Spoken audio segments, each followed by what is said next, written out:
ಮಂಡ್ಯ ಜಿಲ್ಲೆಯ ಮೇಲ್ಕೋಟೆ ಪೊಲೀಸ್ ಠಾಣಾ ವ್ಯಾಪ್ತಿಯ ಅಮೃತಿ ಗ್ರಾಮದಲ್ಲಿ ದಿನಾಂಕ 21/11/2025 ರಾತ್ರಿ ಸುಮಾರು 12:30 ವೇಳೆಯಲ್ಲಿ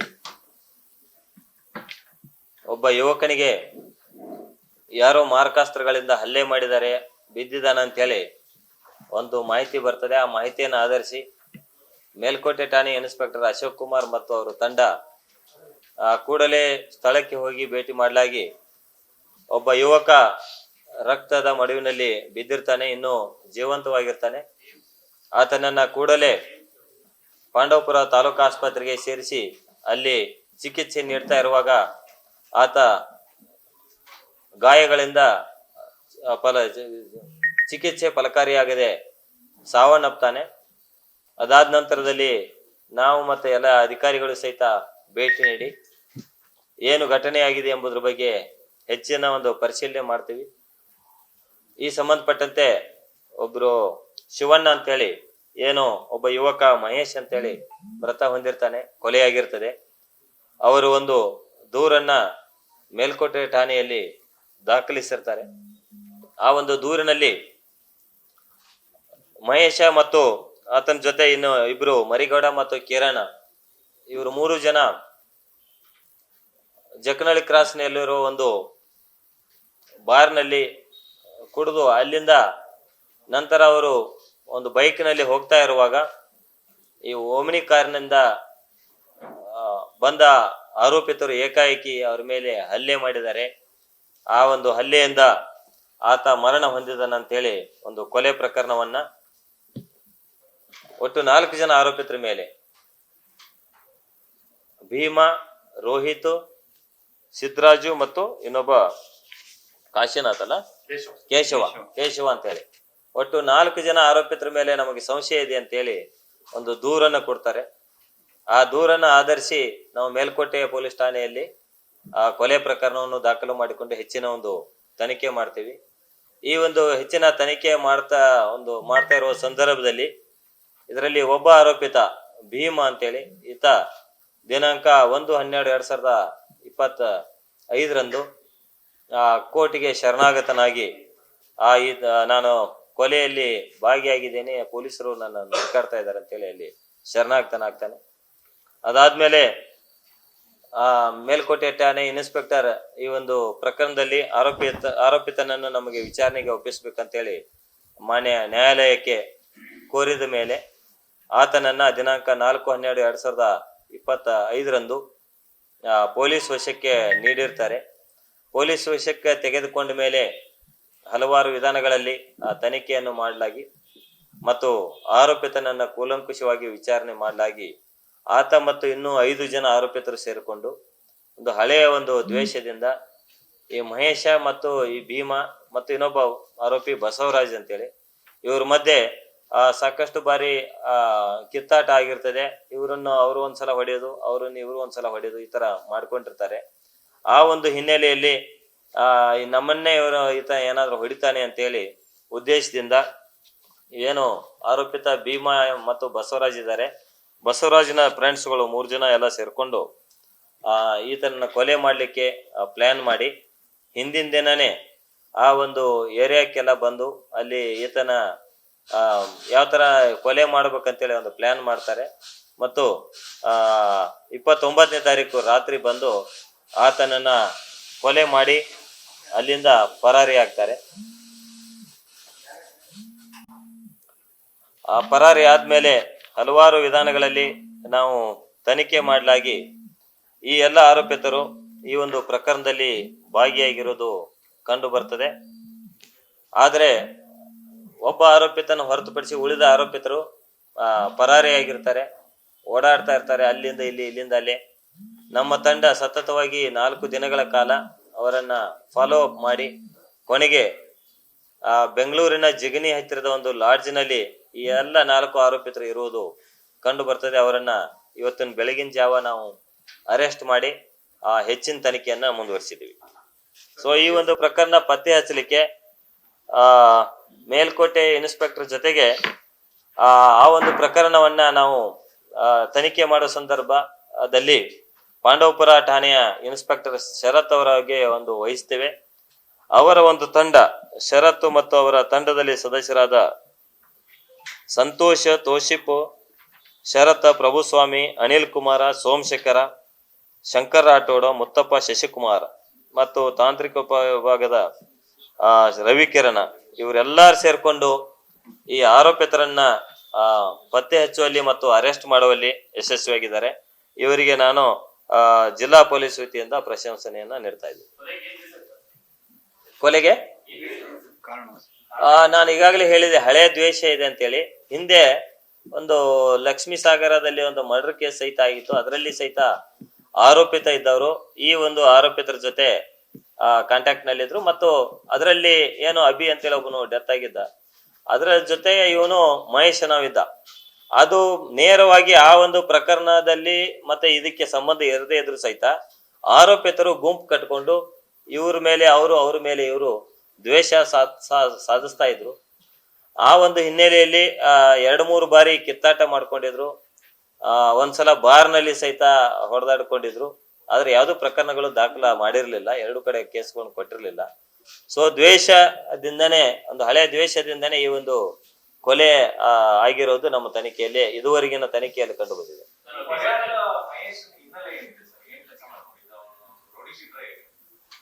ಮಹೇಶನ್ ಮೇಲೆ ಹಲವಾರು ಪ್ರಕರಣಗಳು, ಒಟ್ಟು ಎಷ್ಟು 8 ಪ್ರಕರಣಗಳು ದಾಖಲಾಗಿತ್ತು.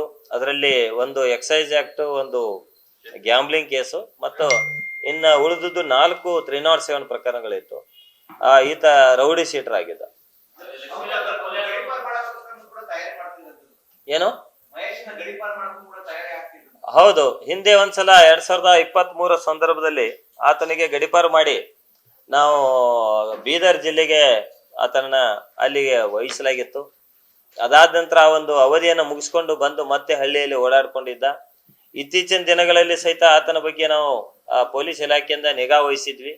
ಆತನ ಗಡಿಪಾರಿಗೆ ಸಹಿತ ನಾವು ಬರ್ದಿದ್ವಿ. ಆ ಒಂದು ಸಂದರ್ಭದಲ್ಲಿ, ವಿಚಾರಣೆ ಸಂದರ್ಭದಲ್ಲಿ ಮಾನ್ಯ ಉಪವಿಭಾಗಾಧಿಕಾರಿಗಳ ಒಂದು ವಿಚಾರಣೆಯಲ್ಲಿ ಆತನಿಗೆ ಎಚ್ಚರಿಕೆ ನೀಡಿ ಕಳಿಸಲಾಗಿತ್ತು. ಆದ್ರೆ ಮುಂದಿನ ಪ್ರಕ್ರಿಯೆ ಇನ್ನೂ ಆಗಿರ್ಲಿಲ್ಲ, ಎಕ್ಸ್ಟರ್ಮೆಂಟ್ ಪ್ರಕ್ರಿಯೆ ಕಂಪ್ಲೀಟ್ ಆಗಿರ್ಲಿಲ್ಲ. ಹಿಂಗಾಗಿ ಈ ಮಧ್ಯದಲ್ಲಿ ಈ ಒಂದು ಮರ್ಡರ್ ಆಗಿದೆ. ಹೌದು, ಜೊತೆಗಿದ್ದವರು ಅವ್ರಿಗೆ ಒಂದೇ ಊರಿನವರು, ಸೊ ಪರಿಚಯದವರಿದ್ರು. ಆದ್ರೆ ಈ ಆರೋಪಿತ ರೋಹಿತ್ ಅಂತೇಳಿ ಏನೋ ಅಭಿ ಒಂದು ಮರ್ಡರ್ ಕೇಸ್ನಲ್ಲಿ ಈಗ ಇನ್ನೂವರೆಗೆ ಜೈಲ್ನಲ್ಲಿ ಇದ್ದಾನೆ. ಆತನ ಜೊತೆ ಭೀಮಾ ಇವರೆಲ್ಲ ಓಡಾಡ್ಕೊಂಡಿದ್ರು. ಜೈಲಿಗೆ ಸಹಿತ ಸಾಕಷ್ಟು ಬಾರಿ ಈತ ಭೀಮಾ ಅಂತ ಏನಿದ್ದಾನೆ, ಈತನು ಜೈಲಿಗೆ ವಿಸಿಟ್ ಮಾಡಿ ರೋಹಿತ್ ಜೊತೆನೂ ಸಹಿತ ಸತತವಾಗಿ ಸಂಪರ್ಕದಲ್ಲಿದ್ದ.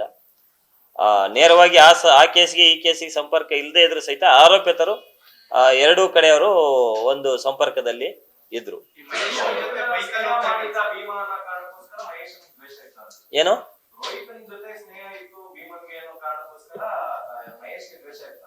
ದ್ವೇಷ ಒಂದು ಲೆಕ್ಕದಲ್ಲಿ ದ್ವೇಷ ಇರ್ಬೋದು, ಬಟ್ ಏನಂತಂದ್ರೆ ಇನ್ಸ್ಟೆಂಟ್ ಕಾರಣಗಳು, ಬೇರೆ ಕಾರಣಗಳಿದೆ. ಅವರನ್ನು ಒಂದ್ಸಲ ಇವರು ಸರಿಯಾಗಿ ಹೊಡೆದಿದ್ದ, ಒಂದ್ಸಲ ಬಾರ್ನಲ್ಲಿ ಅಟ್ಯಾಕ್ ಮಾಡಿದ್ದ ಮತ್ತು ಬೆಂಗಳೂರಿನಲ್ಲಿ ಸಹಿತ ಜನ ಸೇರಿಸ್ಕೊಂಡು ಈತನನ್ನ ಕೊಲೆ ಮಾಡ್ತೀವಿ ಅಂತೇಳಿ ಅಲ್ಲಿ ಓಡಾಡ್ತಾ ಇದ್ದ ಅಂತೇಳಿ ಅವನ್ಗೆ ಅದು ಒಂದು ಮಾಹಿತಿ ದೊರೆತಿದ್ರಿಂದ ಈತ ಬಿಟ್ರೆ ನಮ್ಮನೆ ಸಾಯಿಸ್ತಾನಂತೇಳಿ ಭೀಮಾ ಇವ್ರನ್ನೆಲ್ಲ ಸೇರಿಸ್ಕೊಂಡು ಮಾಡಿದ್ರು.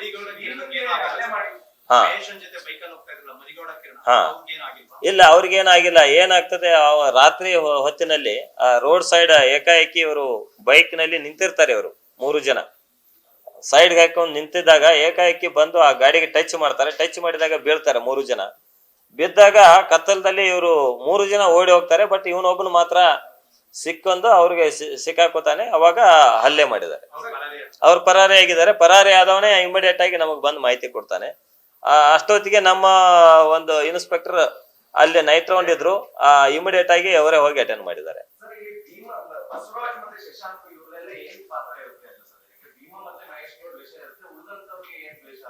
ಉಳಿದವ್ರು ಅವರೆಲ್ಲ ಫ್ರೆಂಡ್ಸ್ ಆಗಿದ್ರು. ಆ ಬಸವರಾಜನ ಫ್ರೆಂಡ್ಸ್ ಇವರೆಲ್ಲ, ಶಶಾಂಕ್ ಮತ್ತೆ ಹೇಮಂತ್, ಸುಮಂತ್ ಅಂತ ಏನಿದ್ದಾರೆ, ಇವರೆಲ್ಲ ಬಸವರಾಜನ ಫ್ರೆಂಡ್ಸ್.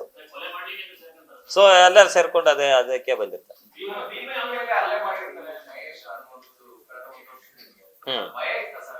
ಭಯ ಇತ್ತಂತೇಳಿ ಅವನು ವಿಚಾರಣೆಯಲ್ಲಿ ಹೇಳಿದ್ದಾನೆ. ಸೊ ಇನ್ನು ಈಗ ಉಳಿದ ಆರೋಪಿತರು ಸಿಕ್ಕಿದ್ದಾರೆ, ಇನ್ನೂ ತನಿಖೆ ನಡೀತಾ ಇದೆ. ಅವರೊಂದಿಗೆ ಅವ್ರ ಕಡೆಯಿಂದ ಇನ್ನೂ ಸಾಕಷ್ಟು ಮಾಹಿತಿಗಳನ್ನು ಕಲೆ ಹಾಕೋದಿದೆ. ಹೌದೌದು, ಓಡಾಡ್ತಾ ಇದ್ದಂತೇಳಿ ಅವರೇ ಒಪ್ಕೊಂಡಿದ್ದಾರೆ ತನಿಖೆ. ಇಲ್ಲ, ಪ್ಲಾನ್ ಅಂತಂದ್ರೆ ಅವನು ಎಲ್ಲೆಲ್ಲಿ ಓಡಾಡ್ತಾ ಇರ್ತಾನೆ, ಯಾವ ತರ ಮೂವ್ಮೆಂಟ್ ಇದೆ ಅಂತೇಳಿ ನೋಡ್ಕೊಂಡು ವಾಚ್ ಮಾಡ್ತಾ ಇರ್ತಾನೆ ಹಿಂದಿನ ದಿನ.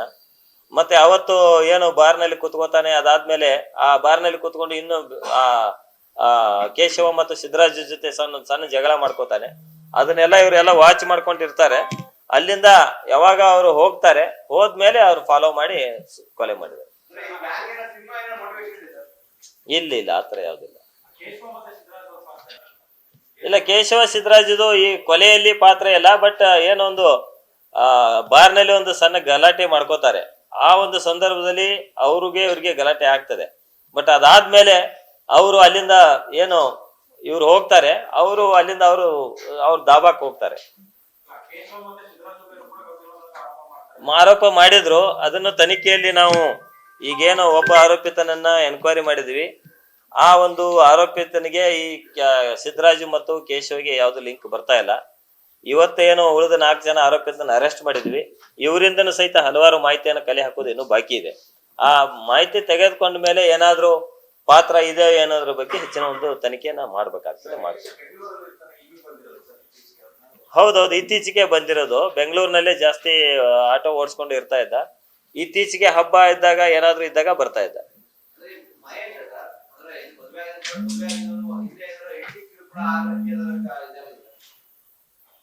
ಇಲ್ಲ, ಆ ತರದ್ದು ಯಾವ್ದು ಕಂಪ್ಲೇಂಟ್ ಇಲ್ಲ. 4 307 ಕೇಸ್ಗಳು ಇದೆ.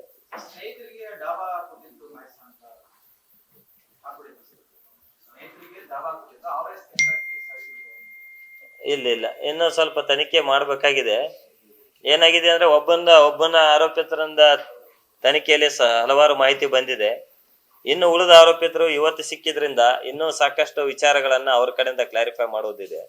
ಸೊ ಅದಾದ್ಮೇಲೆ ಇನ್ನಷ್ಟು ಹೆಚ್ಚಿನ ಮಾಹಿತಿ ಏನಾದ್ರು ಬಂದ್ರೆ ತಮಗೆ ಕೊಡ್ತೀವಿ. ಬಹಳಷ್ಟು ಜನ ಆಟೋ ಓಡಿಸ್ಕೊಂಡಿದ್ದಾರೆ. ಒಬ್ಬ ಬಾರ್ನಲ್ಲಿ ಕ್ಯಾಶಿಯರ್ ಇದ್ದಾನೆ. 3 ಜನ ಆಟೋ ಡ್ರೈವರ್ಗಳು ಇದ್ದಾರೆ ಇದರಲ್ಲಿ.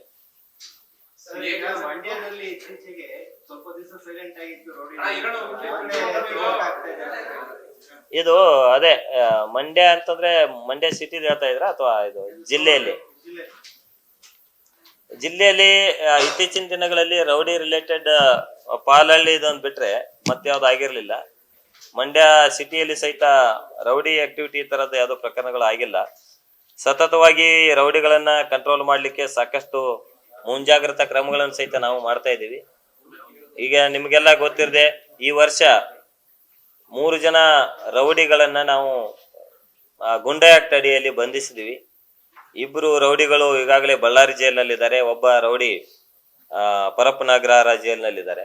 ಒಟ್ಟು 3 ಜನ ರೌಡಿಗಳ ಮೇಲೆ ಏನು ಗುಂಡಾ ಆಕ್ಟ್ ಹಾಕಿದ್ವಿ. ಅದು ಅಡ್ವೈಸರಿ ಬೋರ್ಡ್ನಲ್ಲಿ ಸಹಿತ ಆಗಿ 1 ವರ್ಷಗಳ ಕಾಲ ಅವರಿಗೆ ಯಾವುದೇ ರೀತಿಯ ಬೇಲು ಸಹಿತ ಸಿಗದ ರೀತಿಯಲ್ಲಿ ಅವರಿಗೆ ಈಗಾಗಲೇ ಕ್ರಮ ಆಗಿದೆ. ಇದೇ ರೀತಿ ಹಲವಾರು ರೌಡಿಗಳ ಮೇಲೆ ಗಡಿಪಾರು ಪ್ರಕ್ರಿಯೆಗಳು ಸಹಿತ ನಡೀತಾ ಇದೆ. ಸತತವಾಗಿ ರೌಡಿ ಚಟುವಟಿಕೆಗಳ ಬಗ್ಗೆ ನಿಗಾ ವಹಿಸಿದೀವಿ. ಸಾಕಷ್ಟು ರೌಡಿಗಳು ಸಹಿತ ಈ ಗುಂಡಾ ಆಕ್ಟ್ ಹಾಕಿದ್ಮೇಲೆ ಸಾಕಷ್ಟು ಜನ ಎಚ್ಚೆತ್ತುಕೊಂಡಿದ್ದಾರೆ. ಸಾಕಷ್ಟು ಜನ ಮಂಡ್ಯ ಬಿಟ್ಟು ಹೋಗಿದ್ದಾರೆ. ಇದೇ ರೀತಿ ಮುಂದಿನ ದಿನಗಳಲ್ಲಿ ಸಹಿತ ರೌಡಿಗಳ ಮೇಲೆ ಹೆಚ್ಚಿನ ಒಂದು ಕ್ರಮ ವಹಿಸ್ತೀವಿ.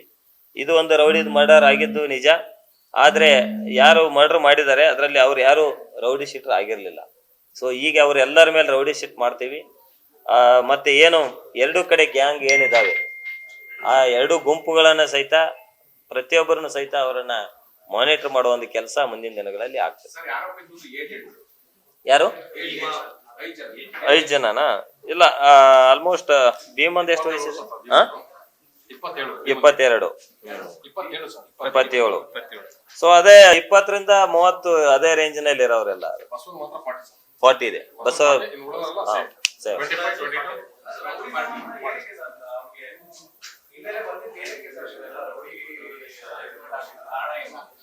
ಇಲ್ಲ, ಇವನು ಆಕ್ಚುಲಿ ಫಸ್ಟ್ ಕೇಸು ಮಹೇಶ್ ಏನ್ ಡೆತ್ ಆದಲ್ಲ, ಈಗ ಒಂದು ಫಸ್ಟ್ ಕೇಸು ಅದೇ ಗ್ಯಾಂಬ್ಲಿಂಗ್ ಆಡ್ತಾ ಇರ್ತಾನೆ.